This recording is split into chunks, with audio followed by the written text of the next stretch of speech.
शरणं नास्ति त्वमेव शरणं मम अन्यथा शरणं नास्ति त्वमेव शरणं मम हृदयं समर्पयामि प्राणं समर्पयामि तव So today we are celebrating the birthday of Sri Ganesh because that's a very important thing for all of us that we should celebrate his birthday. And yesterday you did the Havan,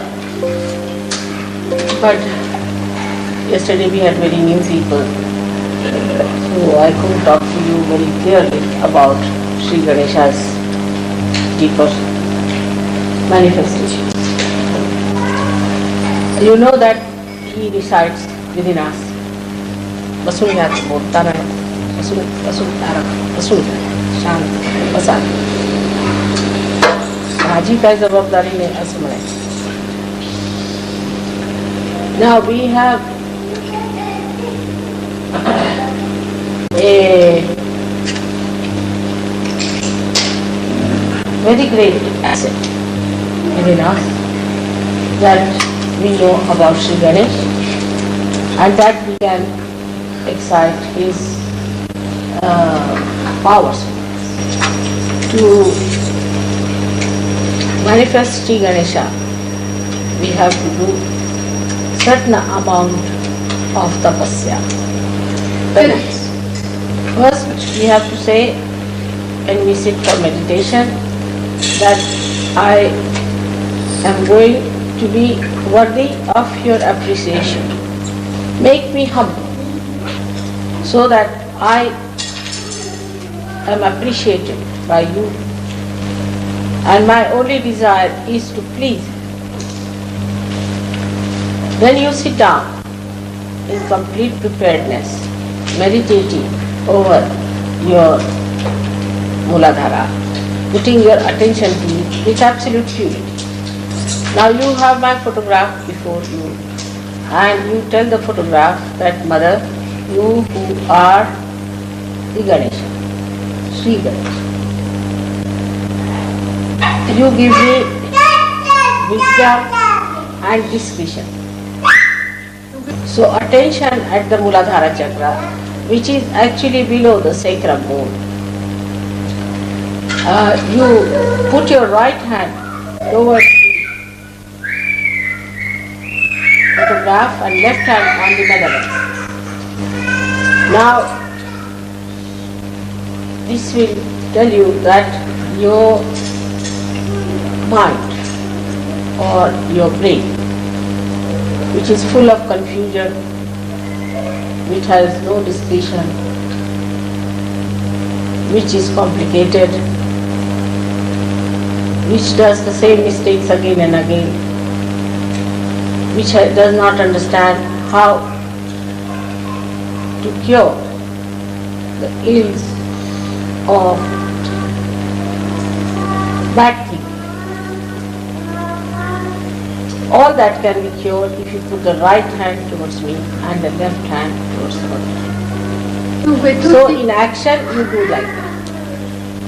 Now as he is the essence of everything that is material, that has power, that has been created, is the essence of everything that is being created. Through him everything has been created. When you develop that, you develop your sense of subtle creativity and the sense of subtle appreciation of creativity. Then you develop your discretion how to behave with others in a beautiful manner so that your ego is controlled.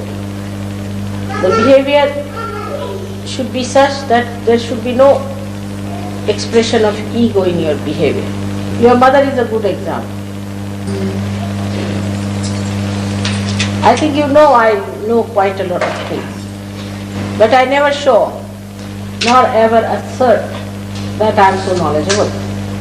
I lived like a very, very ordinary person with you. And I do not in any way assert my personality that would shock. So, with your intelligence or with your other powers, like if you are a money man or if you are more efficient or anything, you should not try to impress on others. But you must deal with it beautifully. So the beauty comes when you are efficient and you are loving. That's the central point, that's the effect. That you are knowledgeable and you are humble. That you know everything about everyone but you are discreet. So in effect it is a complete personality that can only give that kind of a very soothing effect. So the soothing effect comes as a result of beauty. That's what it is. So to develop it, you have to meditate on your Muladhara chakra. I have seen many people get fanatic about SahajaYoga also. They think they are the real Napoleons of Shivaji. Then they start guiding you in everything. This is not good, that's not good, I am a great Sahajayogi, I am like this and all that. And very hot temper. Because they are fanatics. Fanaticism and temper goes together. There is no love in fanaticism. If you tell them don't be a fanatic, they'll start crying. So the fanaticism of SahajaYoga is most blinding. It is something like in front of the temple of God, you beg from other people for money. SahajaYoga is one thing which should not lead you to any fanaticism. You have to be prasanna chitta, means you should be a very happy, joyous personality and not a tense, abrupt person. But this only achieves its maximum result when everything is done in complete innocence. But many people confuse innocence with stupidity. They think to be stupid is innocent, and a stupid man gets into ego trip in no time. Innocence is the wisest thing. You cannot befool innocence, that's the main thing. No one can befool me, I am very innocent. Innocence is that which does not harm anyone, that doesn't think that it can solve the problems, but it leaves everything for God to solve. It just exists itself in the blessings of your mother. Ganesha was just living on the complete blessings of his mother. It gives you concentration. Have you seen a child being nursed by mother? How concentrated the child is, sucking everything. He doesn't bother who is who, where is he sitting, what is it, what he is catching.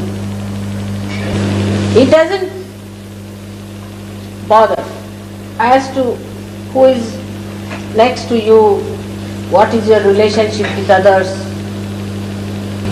or it doesn't bother at all as to the future, what he has to do next. So innocence keeps you in the present. Innocent man is permanently relaxed. Supposing I have to go today, alright, so I'll go at the time when I have to go. What's the use of getting agitated about it? People get even 10 days ahead agitated if they have to go after 10 days.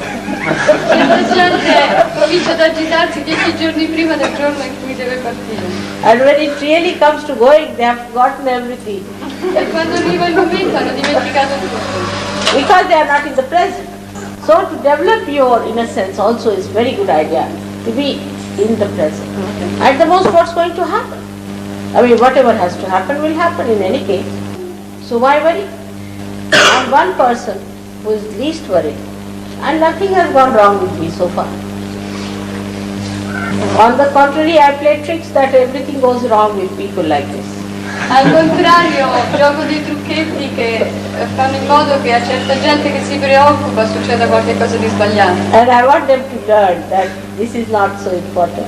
To keep yourself in the present is your job, and leave everything to God. Because you don't know when you are in the present, you are in contact with divine power. But when you get out of the present, you are not there. You are under your ego or super-ego. So for all of you, I may try just to show that I am also playing with you. But be careful. I am least bothered about anything whatsoever. What is such a disaster you have seen in your life? Just tell me. I have seen the last dissolution of the whole universe. What can I fear anymore? So when you get upset, think of something very serious that has happened to you before. And then you will not be so much worried about the nonsensical little things here and there. So miraculous things will happen through your innocence. The more innocent you are, the more blissful you will. Now many people should try this thing, sitting in a group together, meditating, saying the mantra of Sri Ganesha. Try to build up. Those who think too much, they should also try to say, not this, not this, not this. Even the superego, when it gives you thoughts, you should say, not this, not this, not this. So you will develop that state where you stand yourself and nothing else. So the innocence plays, but it is not involved. It sees the play, just sees. It enjoys the play, just enjoys. So today, when we are thinking of Sri Ganesha, let us desire that within us His great power of innocence be enlightened.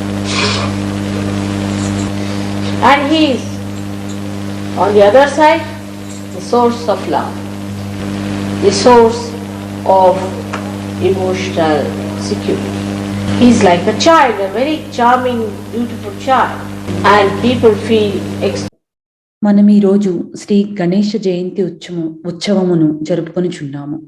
Shri Ganesha తత్వమును చక్కగా అవగాహన చేసుకున్నట్టుకు గాను మనం తగినంత మోతాదులో తపస్సు చేయవలను.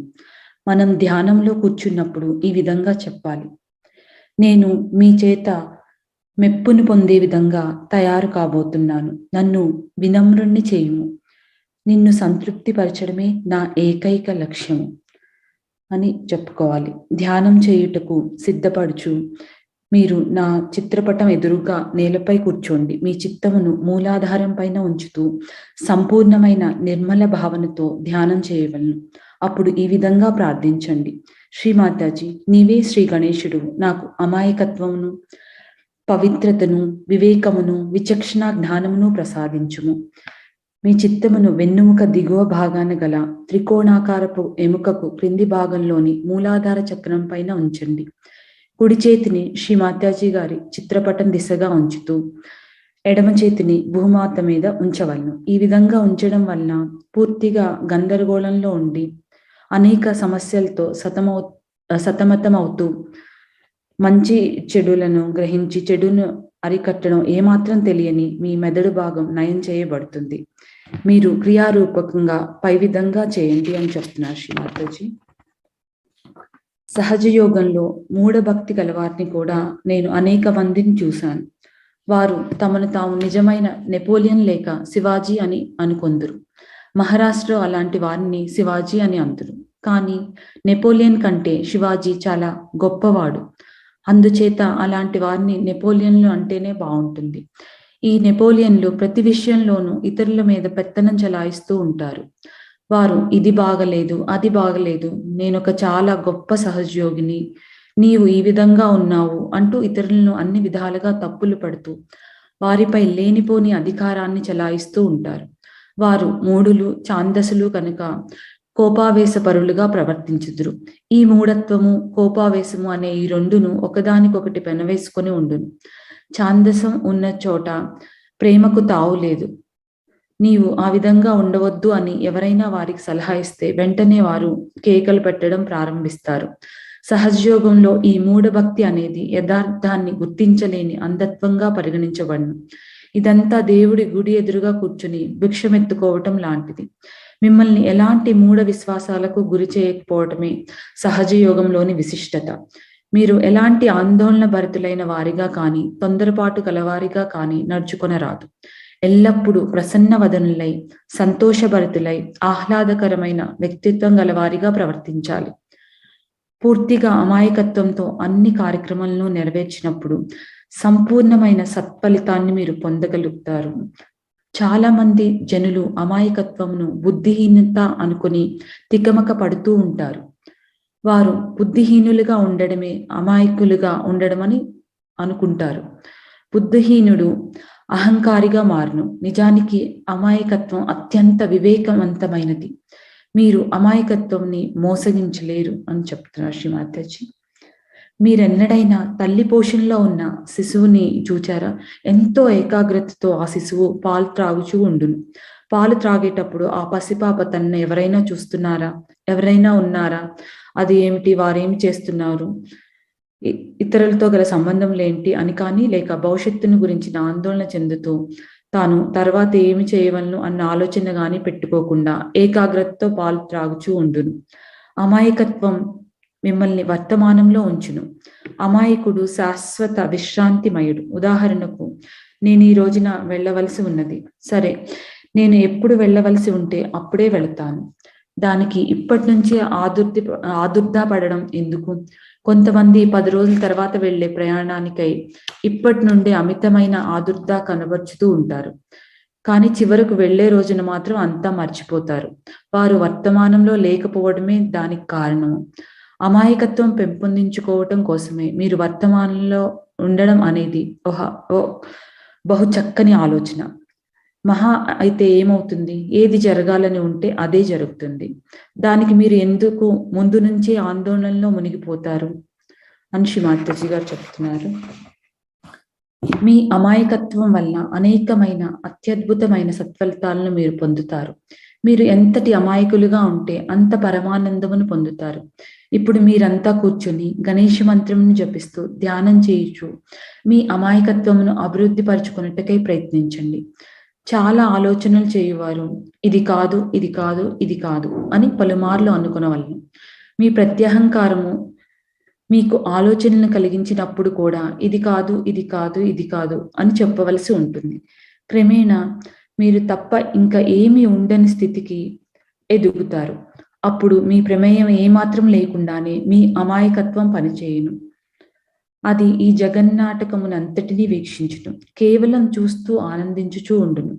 శ్రీ గణేశుడి గురించిన ఆలోచన చేస్తున్న మనం ఈ రోజున ఈ రీతిగా కోరుకుందాం. మాయందు శ్రీ గణేశుని యొక్క గొప్ప అమాయకత్వపు శక్తి ప్రకాశించుగాక అని శ్రీమాతాజీ గారు చెప్తున్నారు. అసూయ పడడం అనేది మరొక విషయం. నేను గమనించిన దాని ప్రకారం అసూయ పడుతున్న వారు ఇతరులను గురించి ఫిర్యాదులు చేయుచూ ఉంటారు. మనల్ని అణచివేయు గుణాల్లో అసూయను మించిన దుర్గుణం వేరేదీ లేదు. అసూయతో మనం మంచిని దేనిని చూడజాలము. ఇతరులను బాహ్యపరంగా గమనించినప్పుడు అసూయ జనించి మీరేది చేసినా అది సరైనదే అన్న భ్రమ మీకు కలుగుతూ ఉంటుంది. ఈ రకమైన అసూయ జనించినప్పుడు నీపై నాకు అసూయ కలుగుచున్నది, నీవు చాలా బాగా ఉండడమే దానికి కారణము, కనుక నేను ఇప్పుడు చెడ్డవాడిని అవుతున్నాను అని భావించుకోవటం జరుగును. మొట్టమొదట ఇది ఇతరుల గురించి చెప్పడంతో ప్రారంభమగును. ఇది నెమ్మదిగా మిమ్మల్ని పీడించడం మొదలుపెట్టి తద్వారా మీరు ఇతరులను పీడించేటట్లుగా చేస్తుంది. సరే, మంచిది, నేను చెడ్డ మనిషిని కనుక నేను చెడ్డ మనిషిని, నీవు మంచి మనిషివి, సరే అయితే ఏమిటంట అనే ధోరణిలో ప్రశ్నించుకుంటూ ఆ భావనను శక్తివంతంగా వాడుకుంటారు. కొంతమంది జనులు ఎవరేమి చెప్పినా వినకుండా వారు చేయదలుచుకున్నది వారు మూర్ఖంగా చేయిస్తూ ఉంటారు. మతి స్థిమితం తప్పిన వారు, త్రాగుబోతులు ఎవరేమి చెప్పినా వినిపించుకొని విధంగా నడుచుకుంటారు. మనం విచక్షణతో కూడిన తెలివితేటలను ఉపయోగించినప్పుడు అందరికీ సమ్మతంగాను మీకు మీరు సమ్మతంగానూ ఉండి మీ యొక్క ఔన్నత్యమును పెంచుకొందురు. గణేష తత్వమును మీ అందు అభివృద్ధి చేసుకొనుటకై శనగపప్పు, హ్యాజల్నట్, నిమ్మకాయలు తగినంతగా వాడడం మంచిది. అన్నిటికన్నా ప్రధానమైన విషయం ఏమిటనగా మీ దృష్టిని మీ అదుపాజ్ఞంలో ఉంచుకోవటం అన్నది. ఆపుకోలేని కోరికను జనింపచేసే అనర్థదాయకమైన దేని మీద మీ దృష్టిని నిలపవద్దు. మీ దృష్టిని ఎప్పుడూ భూమాతపై ఉంచండి. స్త్రీ పురుషులు ఒకరినొకరు ఎదురైనప్పుడు మీరు ఎదుటి మనిషిని ఏ రకమైన భావంతో గమనిస్తున్నారో మీకై మీరు పరీక్షించుకొని చూచుకుంటే విషయం అర్థమవుతుంది. దాన్ని బట్టి మీ యొక్క దృష్టిని సరిచేసుకున్నచో మీ కన్నులు శుభ్రపడును. మరో ముఖ్యమైన విషయం ఏమిటనగా, మీరు ఏవైనా 2 భౌతిక సంబంధమైన ప్రక్రియలతో భూమిపై వెల్లికలా పడుకొని చేసే వ్యాయామంలో అవలంబిస్తే అవి మీకు ఎంతగానో సహకరించును. ధ్యానం చేయుటకు ముందుగా శ్రీ గణేష్ తత్వమును అభివృద్ధి చేసుకొనుటకై మీ యొక్క కండరములను శాంతపరచుకొనుట మంచిది. దానికై భూమాతను స్పర్శిస్తూ వ్యాయామం చేయడం అది మీకు ఎంతగానో ఉపకరించగలదు అని శ్రీ మాతాజీ గారు ఈ ప్రవచనంలో మనకు వివరించారు. జై శ్రీ మాతాజీ. మన